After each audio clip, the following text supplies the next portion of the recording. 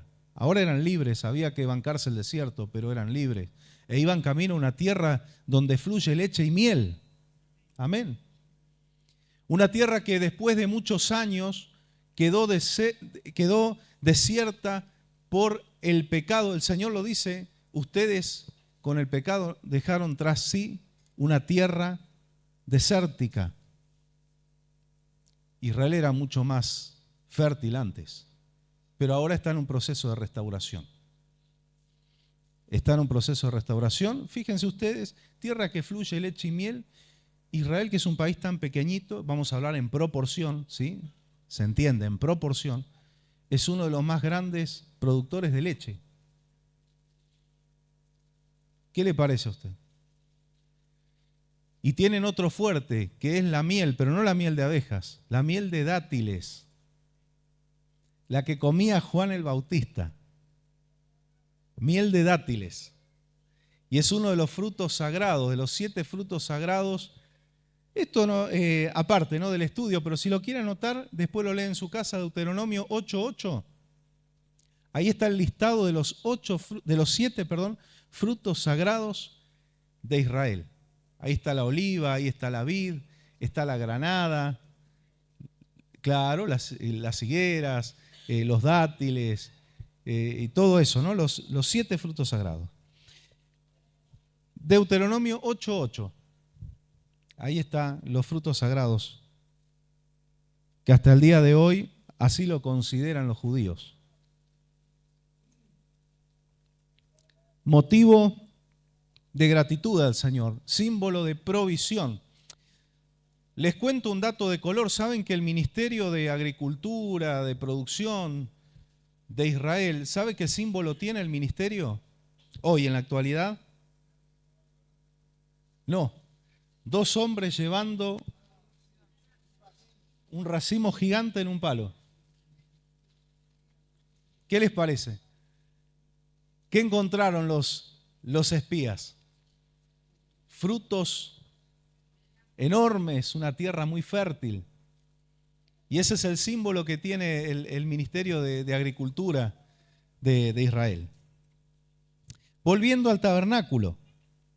Allí estaba ese edificio que era de tablas de madera de acacia, enchapadas en oro, todo encastrado, ¿sí? Las tablas se ponían de forma vertical y había 4 coberturas. Vamos a empezar al revés, vamos a empezar desde afuera hacia adentro, ¿sí?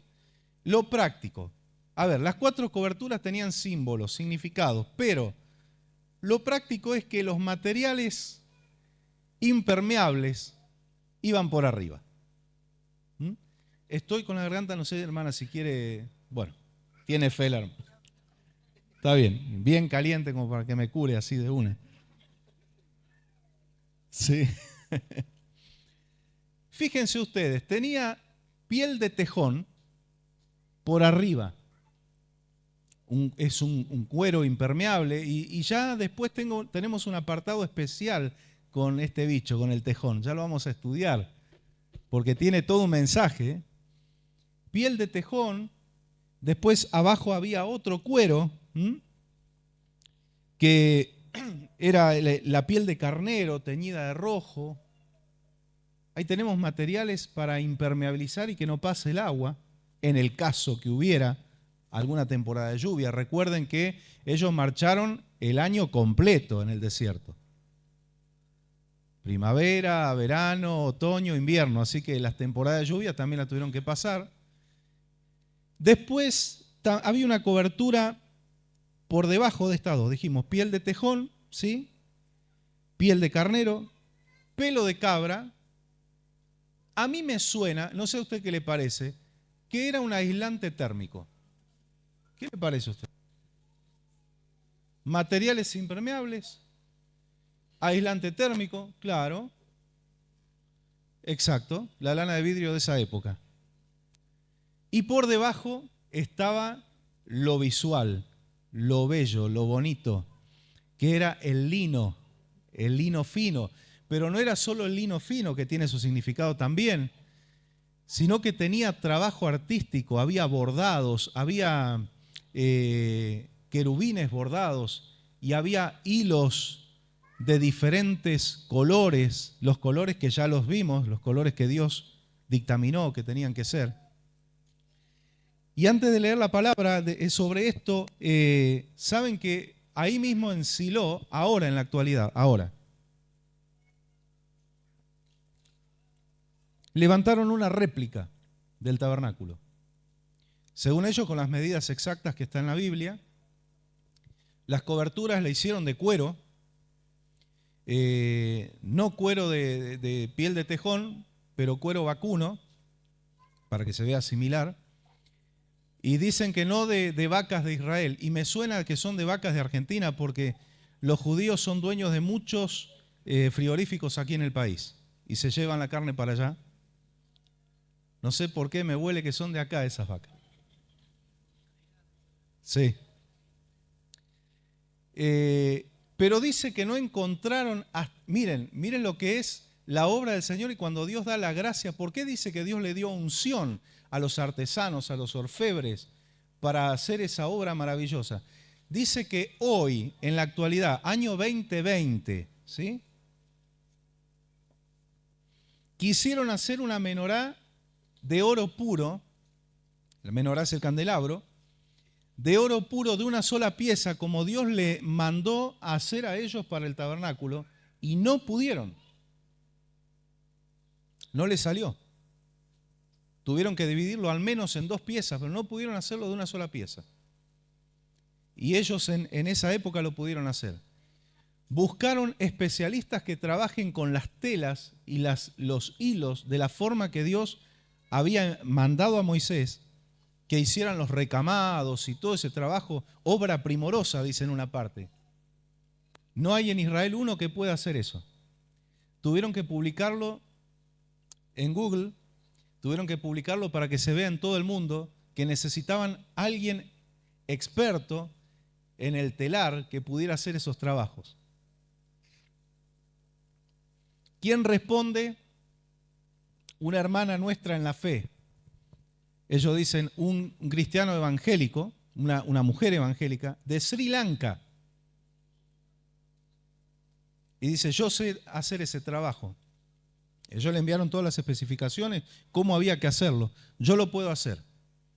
Entonces le envían, costean los materiales, los gastos de importación, exportación, pero la mujer, la hermana esta, dijo, yo no cobro nada por hacer esto. Un trabajo que vale fortuna, ¿eh?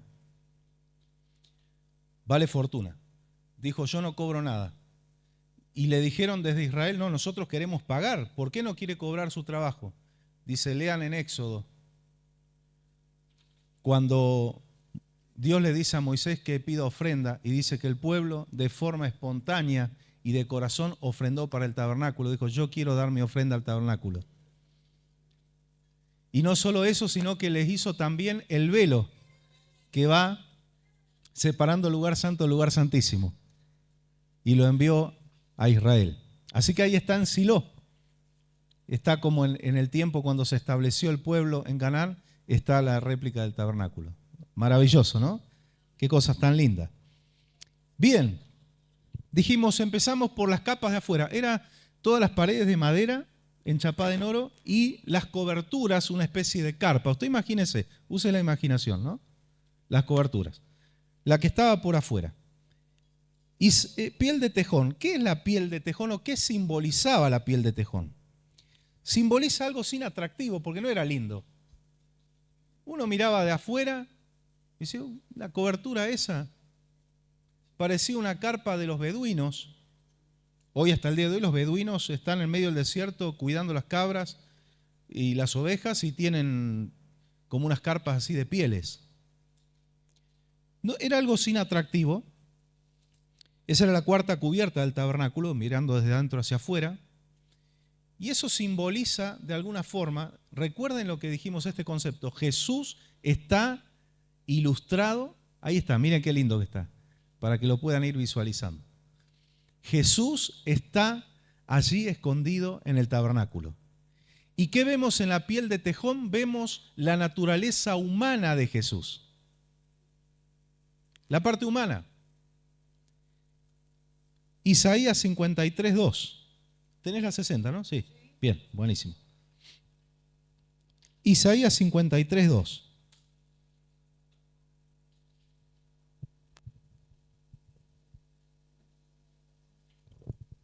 Para arriba. Ahí está. Ahora sí. Isaías 53:2. Subirá cual renuevo delante de él y como raíz de tierra seca. No hay parecer en él ni hermosura. Le veremos, mas sin su atractivo, para que le deseemos. Ahí está. Está hablando de Jesús, una profecía mesiánica. Dice que no hay en él hermosura. Lo vamos a ver, pero no hay un atractivo como para que le deseemos, visto con los ojos humanos. Yo quiero explicar esto, que una vez lo dije aquí. No es que Jesús era feo, porque nos vamos de extremo a extremo, ¿no? Hollywood lo pinta a Jesús un rubio de ojos celestes, un yanqui hueso colorado. No, él era, imagínese, el rostro de una persona del Medio Oriente. Pero tampoco está diciendo que Jesús era feo. Lo que está diciendo es que era un hombre común, normal, y le veremos sin el brillo de la majestad de un rey. Por empezar, Jesús no nació en Jerusalén, nació en Belén, Éfrata, un pueblito sin importancia en Israel. No había en él atractivo. ¿Cómo entra él a Jerusalén? ¿En un caballo blanco como hacían los reyes? En un burrito, como hacía un campesino, un pobre, un trabajador. Ojo, vuelve como rey y vuelve en un caballo blanco. Eso téngalo en cuenta. Amén. A ese Cristo vamos a ver nosotros. Pero él no tenía un atractivo como para que le deseemos. Él no frecuentaba los palacios de los reyes, él estaba con la gente del pueblo. Y por ahí lo invitaba a algún adinerado, como por ejemplo Zaqueo. Y él iba a llevar salvación o iba a la casa de algún fariseo.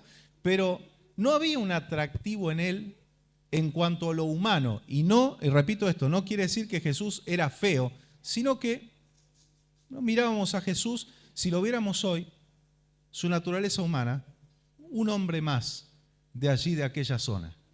¿Sí? No tenía vestidos costosos.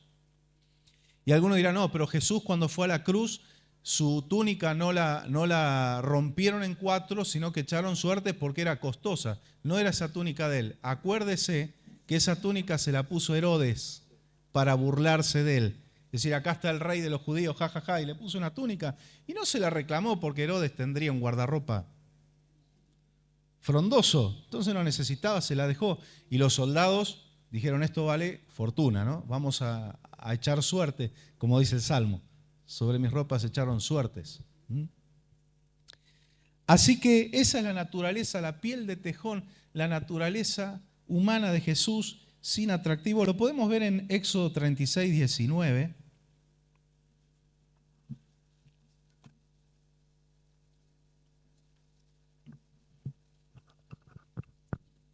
36, 19. 19.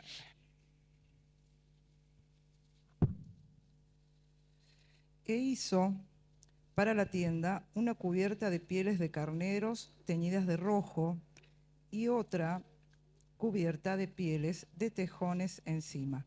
Ahí está. Ahí vemos las dos cubiertas impermeables. La piel de carnero teñida de rojo y arriba de todo la piel de tejón. ¿Sí? ¿Qué simboliza la piel de carnero? Nos vamos a la cobertura que estaba por debajo. Simboliza, porque era teñida de rojo, la ofrenda de expiación por el pecado. La sangre de Cristo. Siempre, siempre el rojo en el tabernáculo va a estar representando la sangre de Jesús, nuestro medio de redención. Amén. Y gloria a Dios por esa sangre que se derramó un día por nosotros. Por debajo de eso, y esto de la piel de carnero, y por debajo el pelo de cabra, anoten para leer en sus casas Levítico 16, el capítulo completo. Porque en Levítico 16 ustedes van a encontrar cómo se oficiaba el Yom Kippur, cómo se oficiaba el día de la expiación. Amén. Ese único día que el Cohen Hagadol, que es el sumo sacerdote, Cohen es sacerdote, Kohanim es sacerdotes en plural, Cohen Hagadol es el gran sacerdote, es el sumo sacerdote, ¿sí?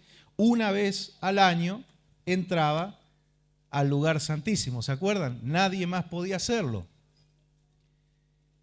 Ahora, ¿cuántas veces, a ver si alguien se acuerda, cuántas veces entraba al lugar santísimo? Porque era un solo día, pero ¿cuántas veces entraba?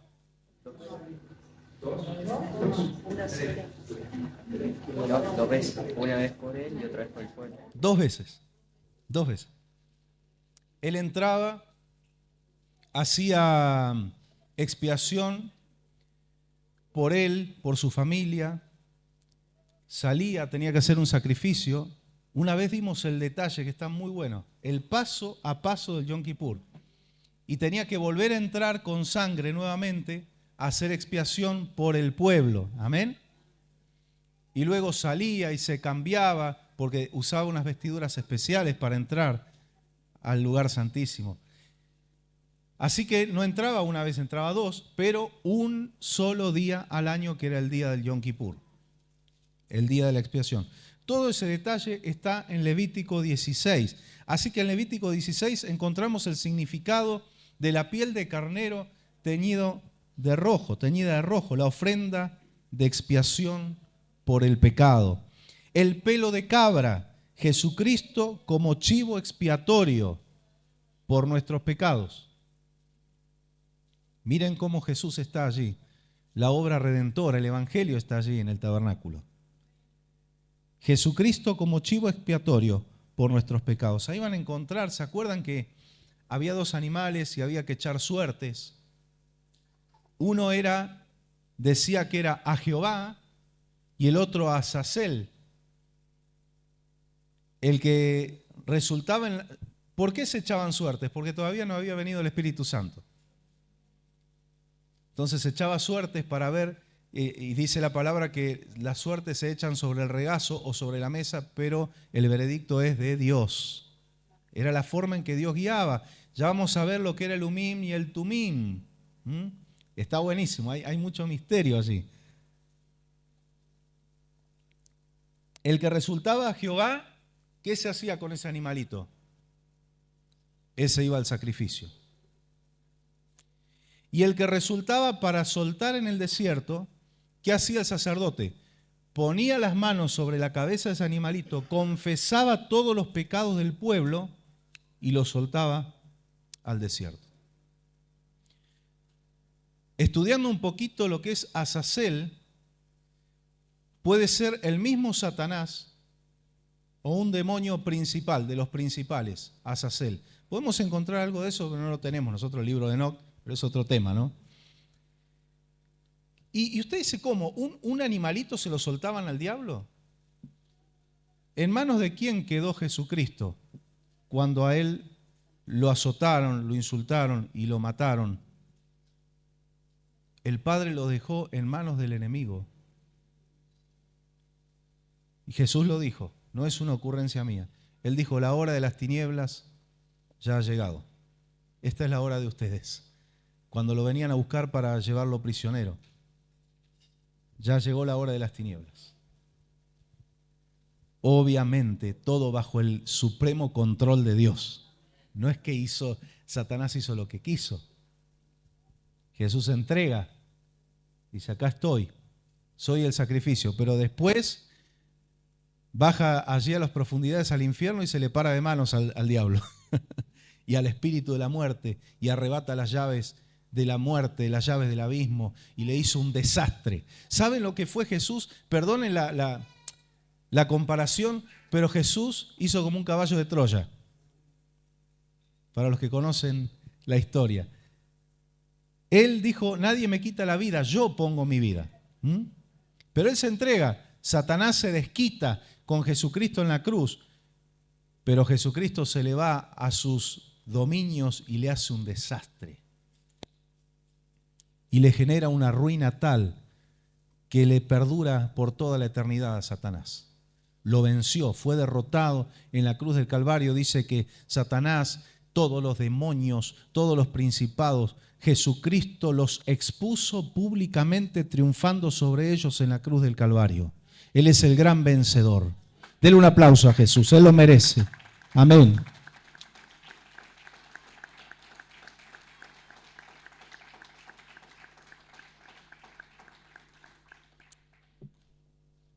Y llegamos a la cobertura que se veía desde adentro.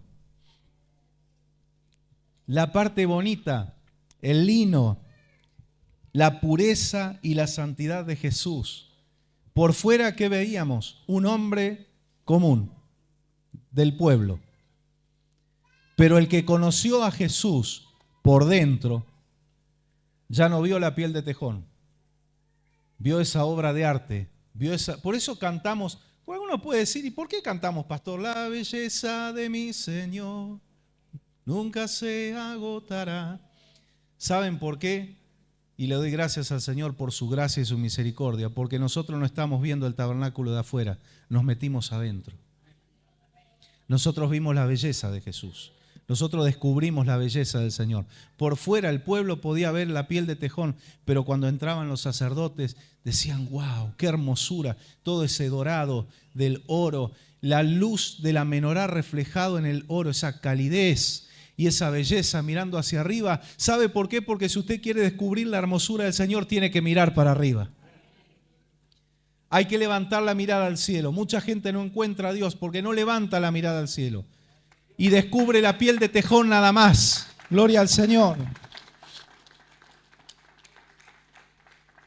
Solo ven la piel de tejón.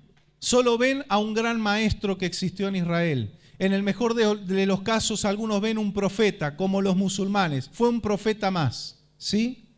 Otros dicen fue un hombre revolucionario. Y lo comparan con el Che Guevara y nada más. Fue un hombre importante y otros directamente dicen ni existió. Por eso Jesús le dijo a sus discípulos, ¿quién dice la gente que soy yo? ¿Se acuerda de esa pregunta?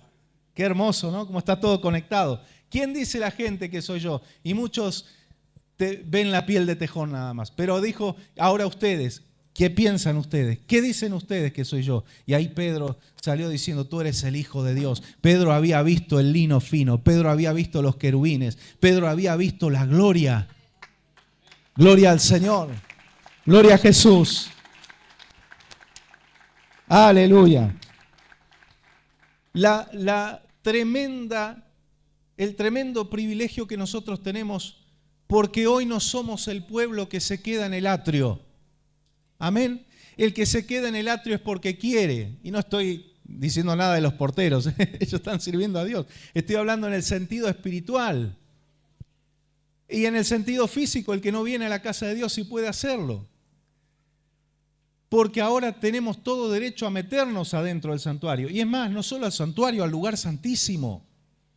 Por eso Él nos hizo reyes y sacerdotes para Dios el Padre. Porque nosotros vemos la belleza del Señor, nos metemos y vemos el lino fino, la pureza y la santidad de Jesús. Y tiene que ver también, ya lo sabemos, pero lo vamos a volver a leer, con las acciones justas de los santos. Se tiene que reflejar esa naturaleza divina del Señor en nuestras vidas. ¿Cómo se refleja? En acciones. Porque por fuera, ¿qué ve la gente en nosotros? Piel de tejón.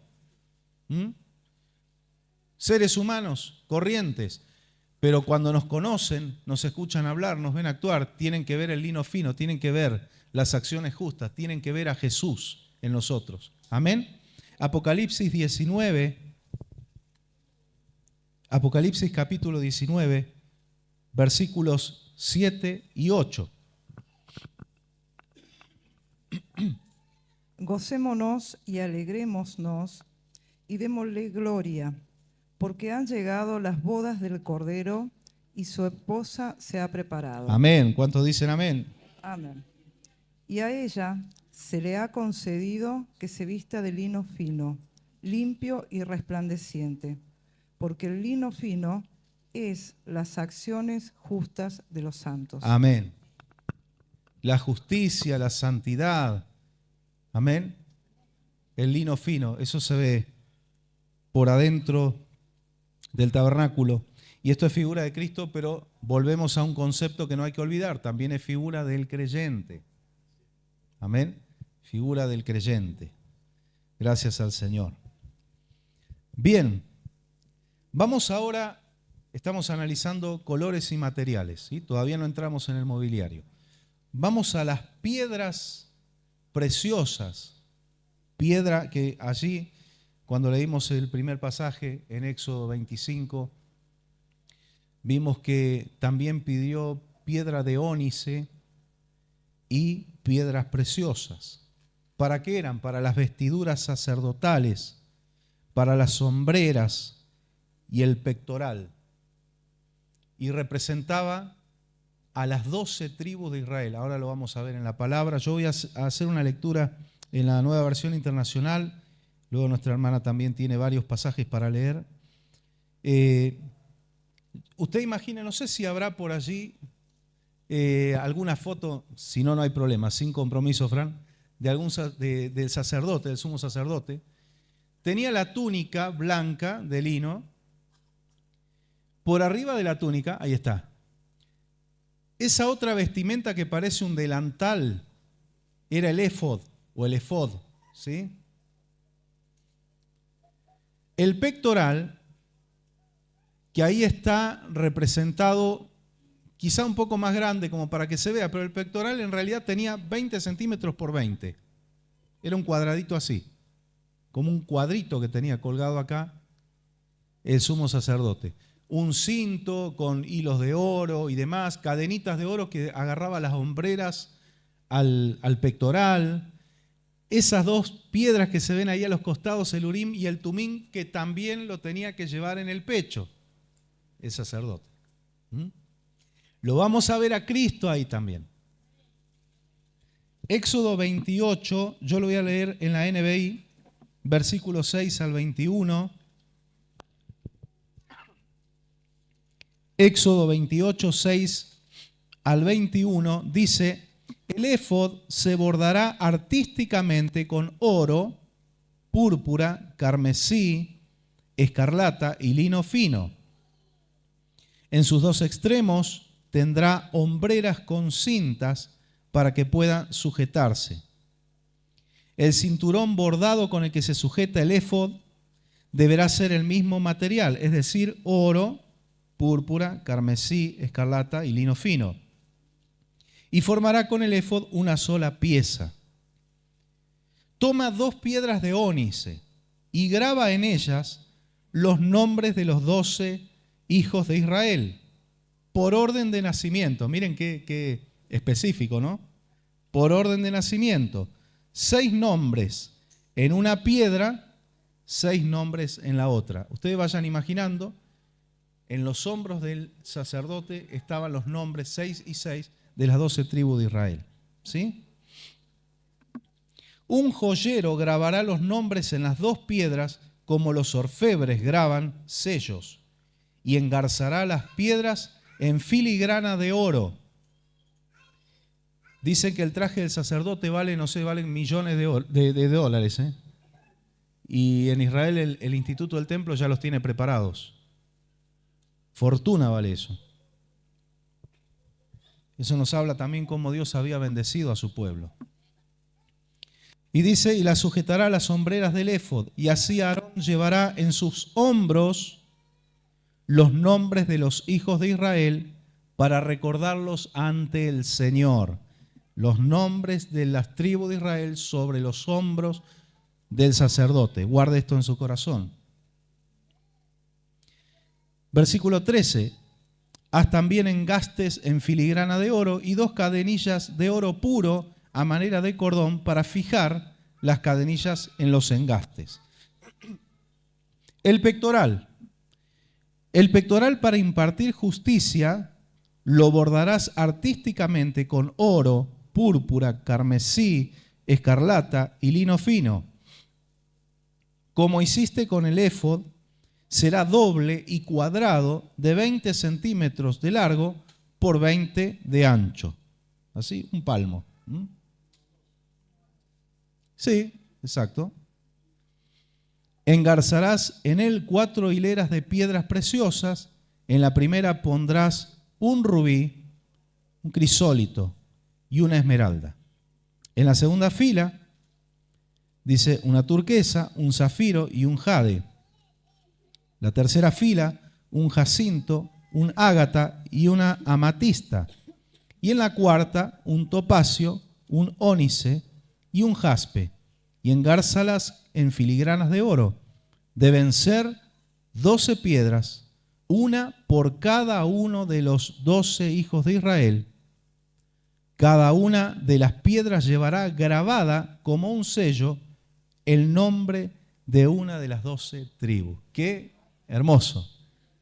En 4 hileras de 3 piedras, 12, las 12 tribus. Así que las tribus de Israel estaban escritas y no podía ser así nomás, con un fibrón de tinta permanente.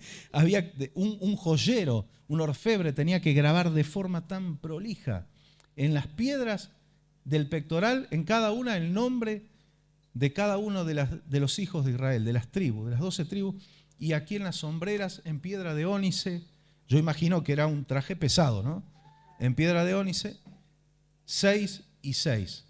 Así que las tribus tenían que estar escritas sobre los hombros y en el pecho del sacerdote. El versículo 29 y 30 de este mismo capítulo, estamos leyendo Éxodo 28, 29 y 30, dice, de este modo, siempre que Aarón entre en el lugar santo, llevará sobre su corazón, en el pectoral, para impartir justicia, los nombres de los hijos de Israel, para recordarlos siempre ante el Señor. Y sobre el pectoral, para impartir justicia, pondrás el Urim y el Tumim. De esta manera, siempre que Aarón se presente ante el Señor, llevará en el pecho la causa de los israelitas. Qué clara que es esta simbología. Es muy, muy clara, muy clarito. Para que ustedes tengan una clara idea de lo que era el oficio del sacerdote y el oficio del profeta. El sacerdote representa al pueblo delante de Dios. Amén. Por eso lleva en el corazón y sobre sus hombros la carga del pueblo. Va delante de Dios y dice, Señor, perdónalo, Señor, sánalo, Señor, bendícelo, Señor, ayúdalo, Señor, guíalo. O sea, el sacerdote se tiene que presentar ante Dios en representación del pueblo. El profeta, por el contrario, se presenta ante el pueblo en representación de Dios. Y dice, oye, escucha ahora Israel, Jehová tu Dios dice esto, aquello, lo otro. Dios dice tal cosa, Dios está proclamando esto, Dios está pidiendo esto. El oficio del profeta representa a Dios delante del pueblo y habla con el pueblo lo que Dios ha puesto en su corazón, lo que Dios le ha revelado. El sacerdote, por el contrario, va delante de Dios y lleva las peticiones, las necesidades, los clamores del pueblo y habla con Dios de lo que el pueblo necesita. Amén. Bien. El sacerdote lo llevaba al pueblo sobre sus hombros y en su corazón. Y esto nos muestra la figura de Jesús, Jesucristo, nuestro gran sumo sacerdote, porque no es solamente el sumo sacerdote, sino gran sumo sacerdote. Amén. Él llevó los pecados de la humanidad sobre sus hombros y nuestros nombres en su corazón. Él nos conocía. Te dirá, 2000 y pico años atrás, 2000 años atrás, sí, Él tenía nuestros nombres y de los que se van a sumar al pueblo de Dios y de los que ya partieron con el Señor, Él tenía esos nombres. Amén. Vamos a leer Hebreos capítulo 5, versículos 6 al 10.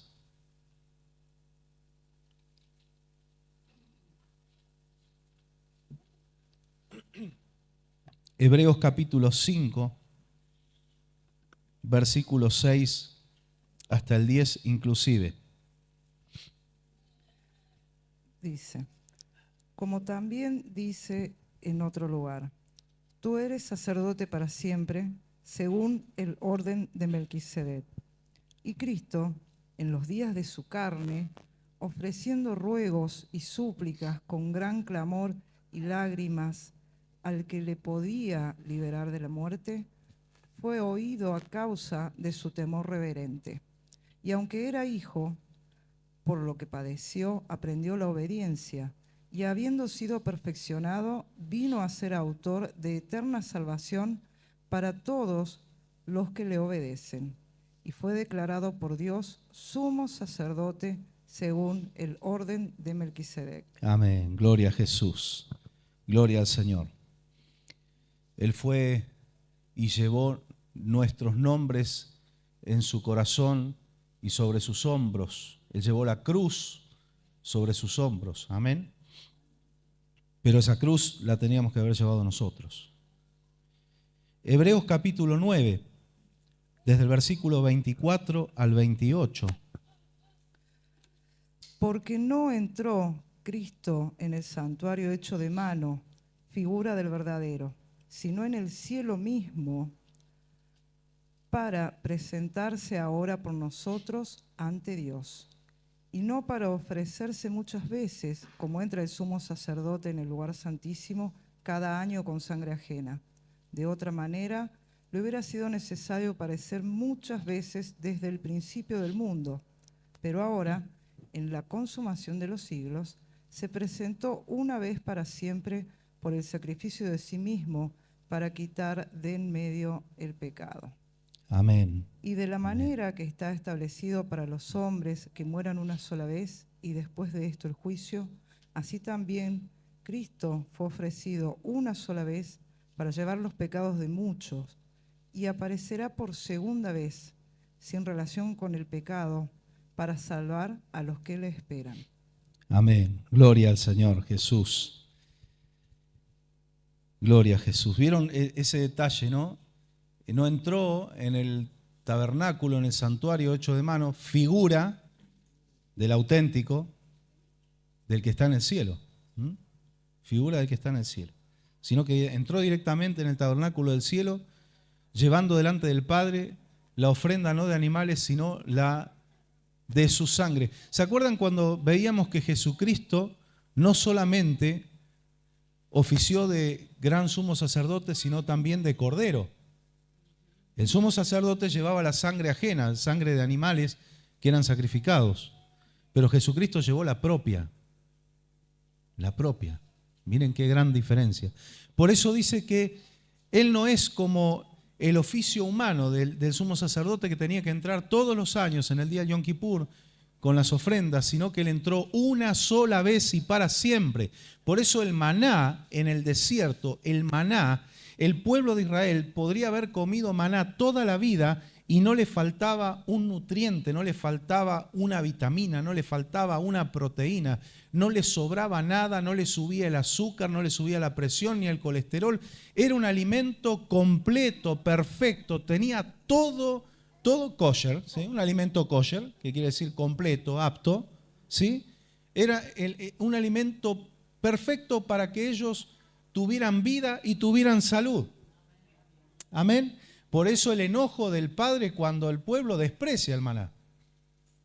Y muchos hoy desprecian a Jesucristo.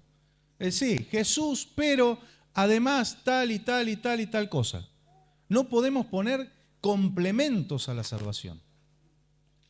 Complementos no hay. Es el acto de Cristo en la cruz que entró una sola vez y para siempre. Dice, si hubiera sido un sacrificio imperfecto como el que ofrecían los sumos sacerdotes humanos, hubiera tenido que morir en la cruz todos los años. Pero no hizo falta. Uno fue suficiente. Y ese fue un sacrificio kosher. Completo, perfecto, apto. Bien. Lucas 15, versículos 4 y 5.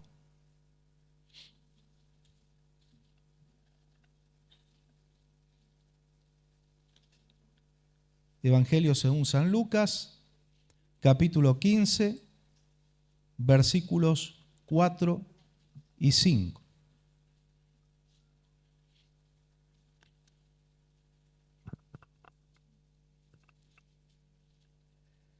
Dice, ¿qué hombre de vosotros, teniendo 100 ovejas, si pierde una de ellas, no deja las 99 en el desierto y va tras la que se perdió hasta encontrarla? Y cuando la encuentra, la pone sobre sus hombros gozoso. Amén. ¿Dónde pone la oveja perdida? Sobre sus hombros. El sumo sacerdote tenía que llevar los nombres, o sea, representar al pueblo completo, las 12 tribus, sobre sus hombros. Primera carta de Pedro, 2:25. Primera de Pedro 2:25.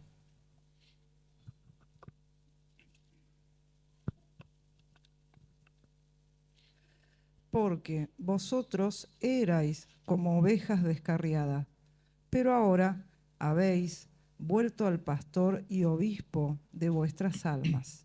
Amén. Nosotros éramos esas ovejas que el Señor cargó en sus hombros. Éramos nosotros. Todo el pueblo gentil, lejos y ajeno a las promesas, al pacto de Dios con su pueblo, pero ya consideraba en el antiguo pacto, el Señor consideraba que la salvación era para todos. Amén. Porque aún en el antiguo pacto, los que se querían unir al pueblo de Israel, y el Señor les decía, bueno, santifíquense, respeten mis leyes y celebren las fiestas ustedes también. En Sucot, las 70 ofrendas representando a las naciones. Ya estaban ofrendando por nosotros los judíos, aunque nos miran así con desdén, somos los goín nosotros. Pero nosotros estamos ahí. Muchos de ellos, la mayoría de ellos lo despreciaron a Jesús, tropezaron en la piedra angular. Y nosotros estamos siendo edificados sobre la piedra angular. Amén. Isaías 53, versículos 4 al 6.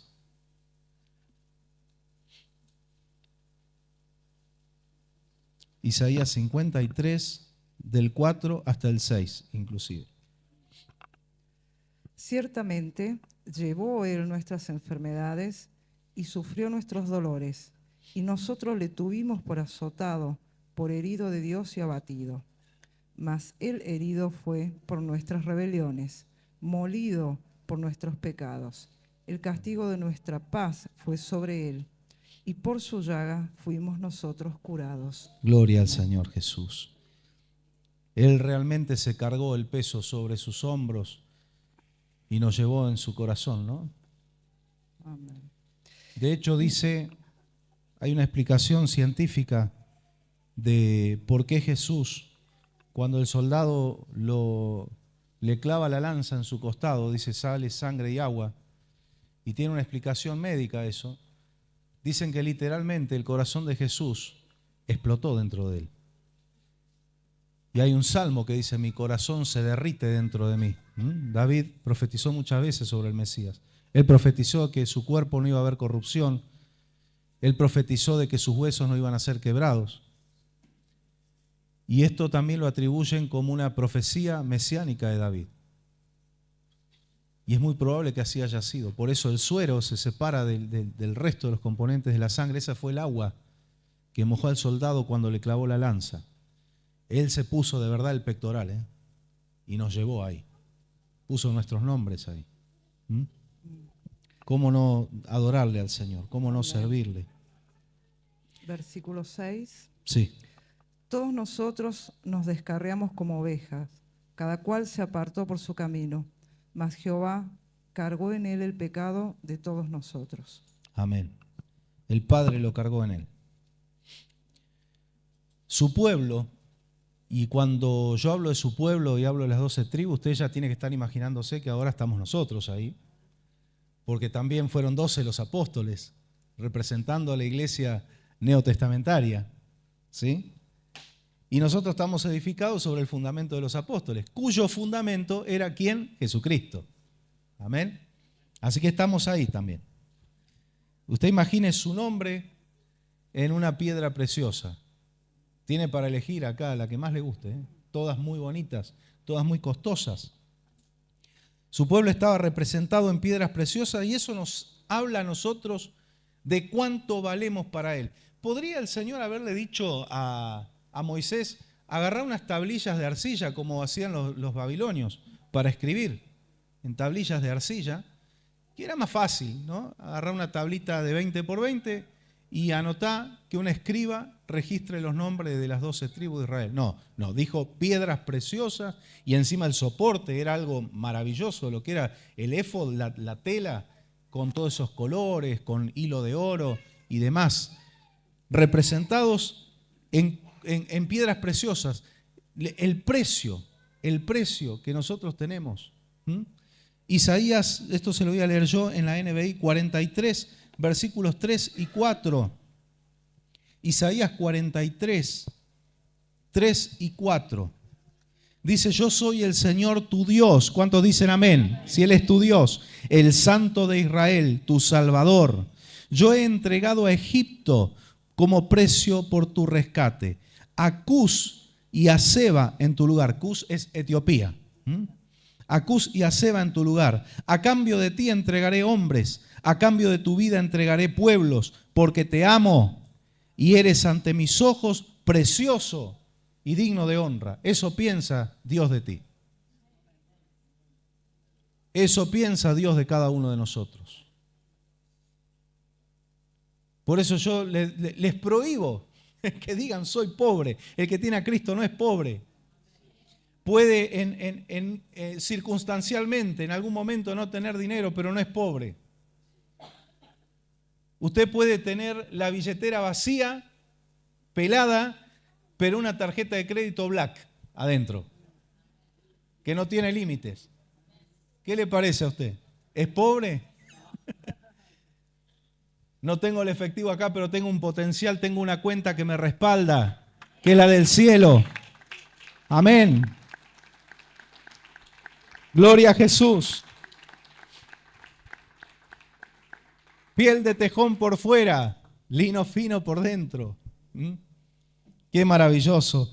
Ustedes para mí valen mucho. Ustedes ante mis ojos eres precioso y eres digno de honra. Dice, a cambio de tu vida entregaré pueblos, entregaré hombres, y vaya que el Padre lo cumplió porque entregó a Jesucristo. El sacrificio máximo, supremo, sublime por nosotros. Y por cualquier ser humano que esté mirando y no conozca a Jesús y quiera volver a sus pies y quiera correr a sus pies, y Él lo recibe, lo perdona, lo transforma, sigue vigente ese sacrificio de Cristo sigue vigente. Tanto así valoró el Señor el alma de un ser humano. Por eso cuando se hacía un censo de los mayores, hombres mayores de 20 para arriba, que eran edad militar ya, eran un niño hasta los 20 años y de los 20 para arriba ya eran soldados, dice que había que ofrecer una ofrenda, creo que era medio ciclo, algo así, medio ciclo, y dice, ni el pobre dará menos ni el rico dará más. Eso era algo que todos tenían que poner ese precio. Ahí ya no importaba, no era conforme fuiste bendecido y ni era el diezmo, que el diezmo es acorde al ingreso de cada uno. O sea que le cuesta lo mismo a todos, ¿sí? Pero en cuanto al censo, había que dar una ofrenda para la casa del Señor de esa unidad, de esa cantidad de dinero, y todos tenían que dar lo mismo, el rico y el pobre.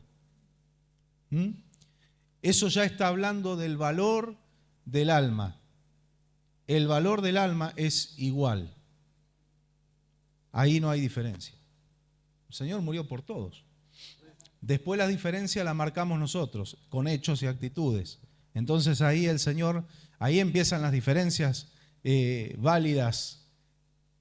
Cuando el Señor dice, a Jacob amé y a Esaú aborrecí. ¿Por qué esa diferencia? Por lo que ellos tenían en sus corazones y por las actitudes de uno y de otro. ¿Por qué aceptó la ofrenda de Abel y no la de Caín? Dios no hace excepción de personas. Claro, en el valor de la vida, del alma, pero los hechos nuestros marcan diferencia. El Señor dijo, y yo voy a marcar una diferencia entre el que me sirve y el que no me sirve. ¿Por qué? Porque hay actitudes nuestras que marcan la diferencia. No es como el sistema que tenemos hoy en nuestro país, que el que estudia y el que no estudia lo hacen pasar igual, no se premia el esfuerzo.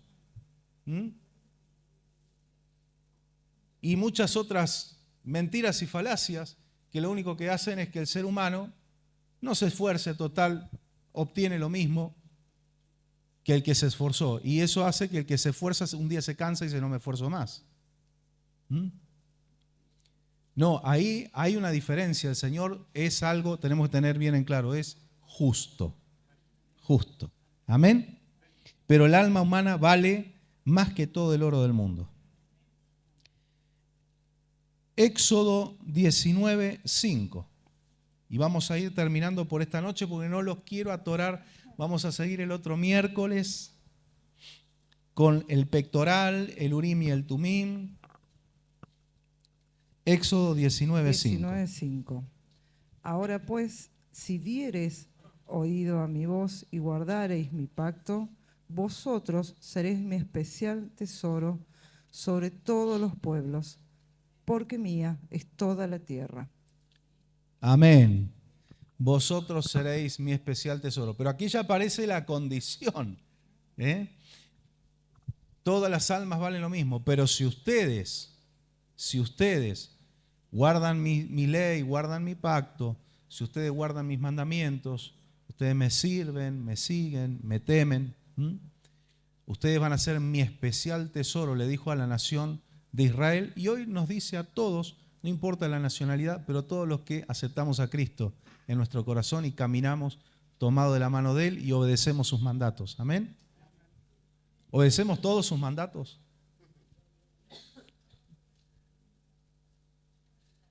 No hay ningún amén. No digan, por favor. Los estaba por elogiar, por no decir amén. ¿Por qué? Porque iba a decir, son sinceros, somos sinceros. No, la verdad es que siempre en alguna fallamos. Así que si no fuera por la gracia, ¿qué haríamos acá? No tiene sentido esto. Si no fuera por la gracia de Cristo. Por supuesto que tenemos que tener un patrón de conducta de obediencia a Dios, pero ahí donde fallamos y donde nos faltó 5 para el peso, ahí donde la gracia de Cristo nos cubre, ¿no? Ahí la gracia de Cristo nos cubre. Gloria al Señor. Denle un fuerte aplauso al Señor en esta noche. Muchas gracias, Inés. Dios te bendiga mucho. Gloria a Jesús. Cuánto motivo para agradecerle al Señor, ¿no? Pensar que era voluntad y era plan de Dios Él tener una comunión directa con el hombre, pero Adán y Eva falló allí en Edén. Y después el Señor nos confió sus leyes en la conciencia. ¿Se acuerdan las etapas, ¿sí? Las 7 dispensaciones? La dispensación de la conciencia. El hombre no escuchó a Dios en la conciencia y vino la dispensación del gobierno humano. Pero era la voluntad de Dios gobernar a su pueblo a través de los jueces, y era la voluntad de Dios que el mundo fuera gobernado a través de su pueblo. Por eso le dijo a Israel: serás cabeza y no cola. Pero Israel falló. Israel pidió un rey y confesó con su boca el error que había en su corazón. ¿Saben dónde ellos desnudaron su corazón cuando dijeron: queremos un rey como las demás naciones de la tierra? Queremos ser como el mundo. Y el Señor le dijo a Samuel, que estaba en esa época, le dijo: está bien, Samuel, quédate tranquilo que no te están desechando a vos, me están desechando a mí, dijo el Señor. Cuando el hombre pidió un gobierno humano, lo desecharon a Dios.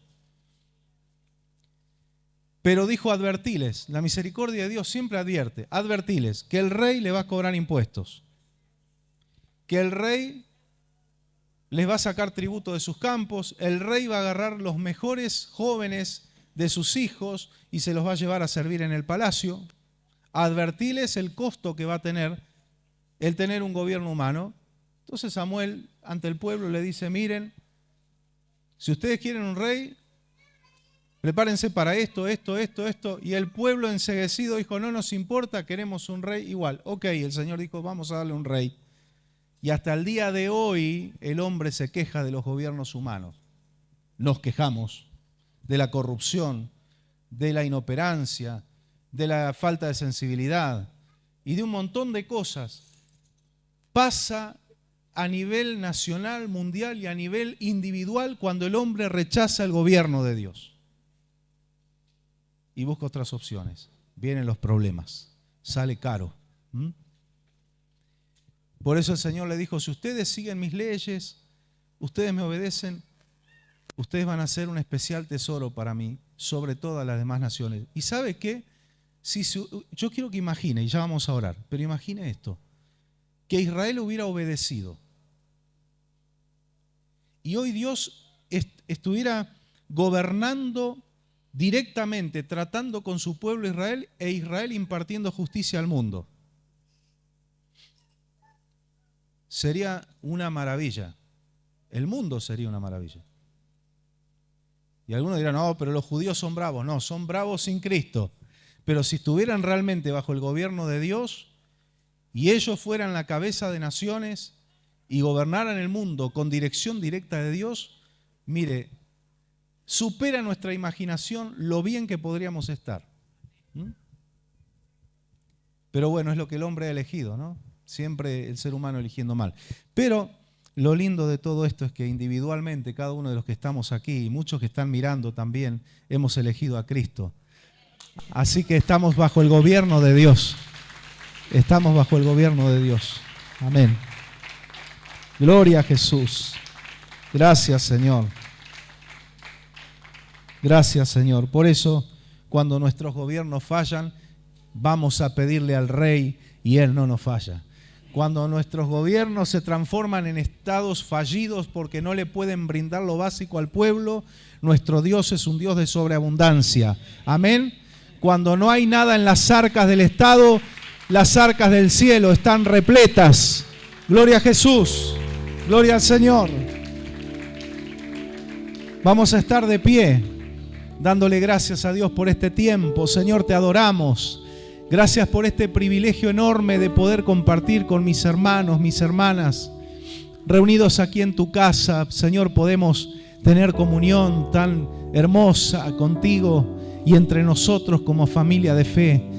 Señor, se cumple tu promesa como en el Salmo 133. Allí envía Jehová bendición y vida eterna. Y yo sé que esta noche hay aquí bendición y vida eterna.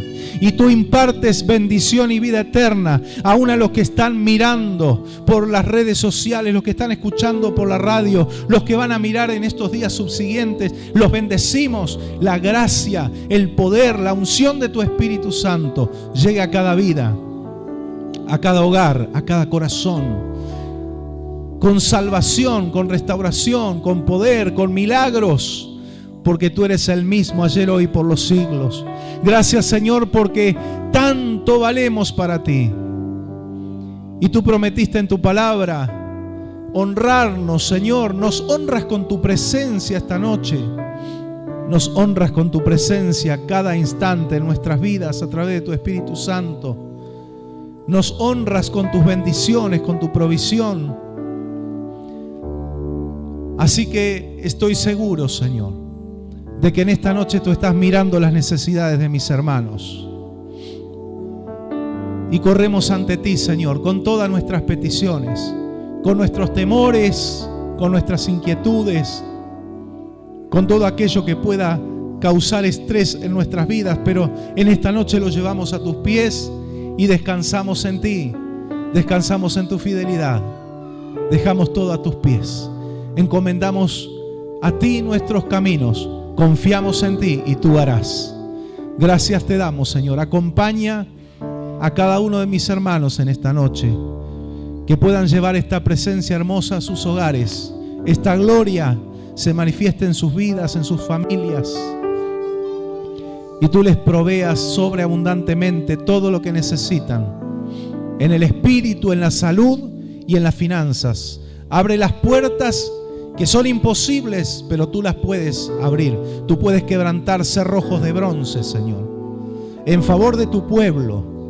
Tú dijiste que darías naciones, darías pueblos para bendecir a tu pueblo, Señor, y nosotros te creemos. Trae la provisión y la bendición a las manos de tus hijos, Señor, en el nombre de Jesús, porque tú eres el dueño de la tierra.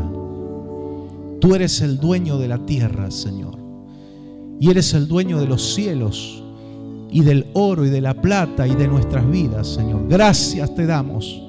Confiamos en ti. Te agradecemos por todo lo que nos has dado y por todo lo que viene en camino. Te damos la gloria y la honra en el nombre de Jesús. Amén y amén. Gloria a Dios. Gloria al Señor.